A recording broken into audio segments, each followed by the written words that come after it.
ክብራትና ክብራን አሁን ደግሞ አጠር ያለች ስቶሪ ታሪክ ነግራችሁና በሱ ላይ ተመስርተን አንድ ቁም ነገር እንካፈላለን።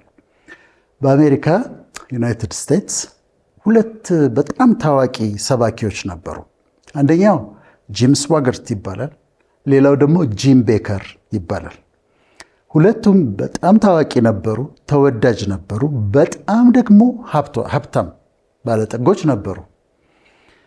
ቆየና ጂም ቤከር የተባለው ሰባኪ ችግር ውስጥ ገባ።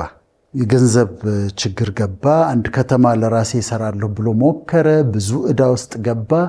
ችግር ውስጥ በጣም ከባድ ችግር ውስጥ ገባና እስር ቤት ገባ።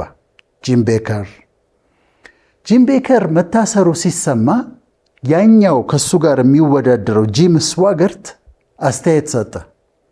የሰጠው አስተያየት ምንድን ነው ያለው? ጂም ቤከር he was a cancer for the church of Christ ብሎ ተናገረ። ጂም ቤከር የታሰረው ያልታሰረው ነው የሚናገረው። ለክርስቶስ አካል ለቤተ ክርስቲያን ካንሰር ነበረ።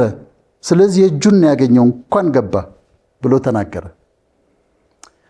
በወራት ልዩነት ያኛው እስር ቤት ገብቷል ጂም ቤከር። በወራት ልዩነት ጋዜጠኞች ይሄኛውን ደግሞ ይከታተሉት ስለነበር፣ ጂም ስዋገርትን ይከታተሉት ስለነበር ከሴተኛ አዳሪ ጋር እጅ ከፍንጅ ያዙት።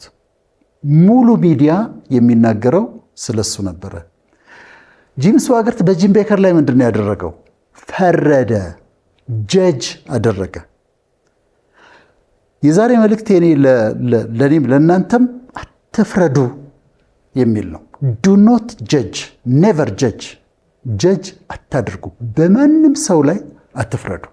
ፍርድ የእሱ ነው፣ የፈጣሪ ነው። የተሰጠው እሱ ነው ለሚፈርደው እንጂ እኛ ጀጅ አናረግም።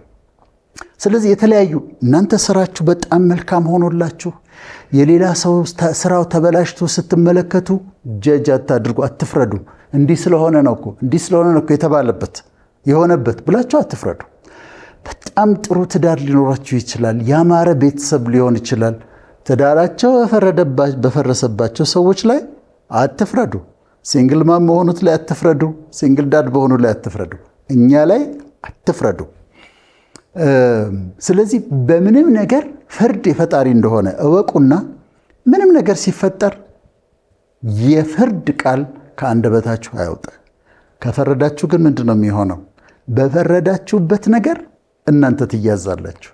አንድ ሰሞን እኔ በጣም መንፈሳዊነት ተሰማኝ፣ በጣም ቅዱስ መሆን ተሰማኝ። በጣም ቅዱስ ሰው የሆንኩ መሰለኝና የሚሰነካከሉ በኃጢአት የሚገኙ ሰዎች ላይ እፈርዳለሁ። እንዴት እንዲያረጋሉ? ይሄ እንዴት ከዴ እንዲያረጋል? እንዴት እንደዚህ ቆየሁና ግን በተለያዩ ድካሞች ላይ ሳልፍና ይሄ ደካማ እንደሆንኩኝ ሳውቅ ጀጅ ማድረግ ተውኩኝ።